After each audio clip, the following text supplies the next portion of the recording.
pandemia mexeu e tem mexido com a saúde psicológica de muita gente, principalmente dos idosos. Solidão e depressão são os sentimentos que mais preocupam e é sobre como atenuar esses problemas que você vai conferir agora no quadro de saúde da Mariana Procópio.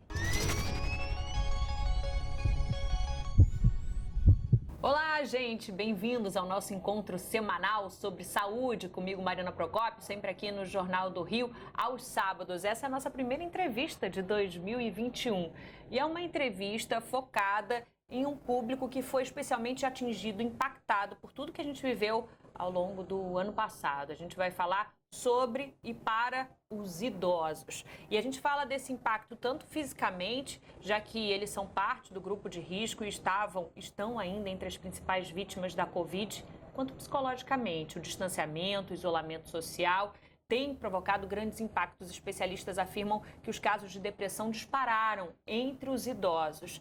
E essa época de fim de ano que a gente viveu tornou tudo ainda mais difícil, já que costumava ser uma época de confraternização e especial para eles.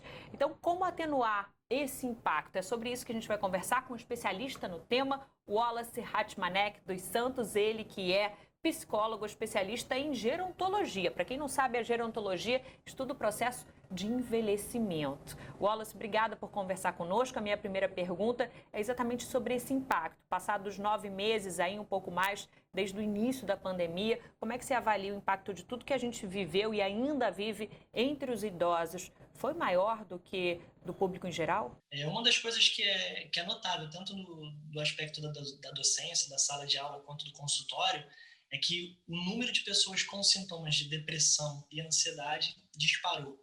Então, as pessoas que tinham, de alguma forma, assim, bastante acomodado ou mais sutil esses sintomas, eles voltaram com força total. E aí, com a chegada dessas festas de final de ano, tanto Natal quanto Ano Novo, existe um apelo muito maior para o contato familiar. Então, isso realmente foi uma grande questão para muitos idosos e acho que vai continuar sendo no sentido de reverberando ao longo do tempo. Acaba que vai se somando, então, esses componentes todos do distanciamento em si, do contexto de uma pandemia que muitas vezes assusta e por si só traz esse clima que muitos chamam de pânico, né? Uma certa agitação ligada a um componente de ansiedade. E aí, quando você tem a retirada desse outro pilar, que é a família, isso pode ser bastante confuso. Na verdade, isso foi bastante confuso. A gente ouviu muito relato nesse sentido. E como fazer para atenuar esse impacto? O que pode ser feito pelos próprios idosos e por parentes, familiares, amigos? A gente é famoso por ser criativo, né? O brasileiro costuma ser famoso por ser criativo. Desde as primeiras situações, como levar um lençol para poder dar um abraço no familiar, até coisas muito mais sutis ou mais simples, né? Assim, manter o padrão dessa higiene, né? Dessa questão sanitária, ter atenção às roupas, ter atenção às mãos, se for possível manter as máscaras o tempo todo que tiver de contato. E uma das coisas que eu vi funcionando muito ao longo desses meses foi exatamente o contato virtual. Tem dado para sentir a presença, tem dado para sentir uma energia, digamos assim, de contato fluindo. Muitos vão dizer que não serve, que não valia. E aí a gente pode partir também, Mariana, para o simbólico, né? Que são as cartas, as flores, os presentes. Então, essa é uma forma de fazer chegar com um certo grau de segurança também essa mensagem de carinho e de afeto. Com relação aos familiares, muitos deles já voltaram a trabalhar, ainda que de home office, mas voltaram a ter uma rotina.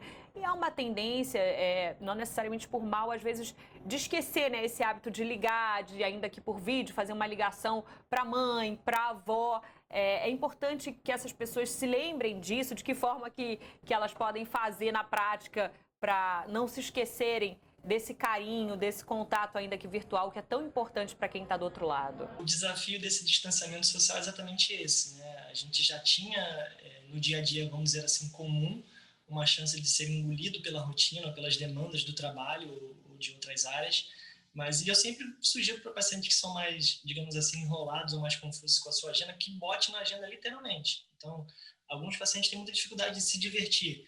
Eu falo, coloca na agenda o seu compromisso de recarregar as baterias, de se restabelecer. E da mesma forma o contato com os parentes. Coloca na agenda o contato com a mãe ou os filhos para falarem com os avós, né? E sempre pensando do ponto de vista pessoal, o que a gente tem hoje em dia tão famoso como empatia. Como é que é pensar ou se colocar no sapato do outro? Como é que deve estar aquele idoso que mora sozinho e que os familiares muitas vezes estão distantes ou moram em outro estado. Para a gente fechar, Wallace, a gente está caminhando aí 2021, tem a perspectiva de uma vacina, o que é uma ótima notícia, mas que gera uma certa ansiedade em todos nós, especialmente entre os idosos que estão sentindo de forma mais forte esse distanciamento social. O que você pode falar para eles nesse momento?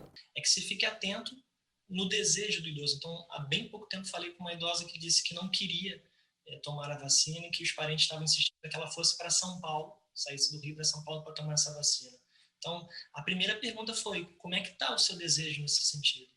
Então, para além de uma organização, que a gente ainda não tem muito clara de como é que vai ser essa distribuição, a gente já sabe quem vão ser os grupos prioritários a receber, mas que se avalie em primeiro lugar o desejo do idoso e em segundo lugar que se faça isso com tranquilidade. A gente teve, em meio à pandemia, uma grande corrida nos primeiros dias para a vacina do H1N1, o que, por um lado, é muito bom, no sentido da vacinação de um grupo maior de idosos vacinados, mas que acabou gerando uma aglomeração desnecessária.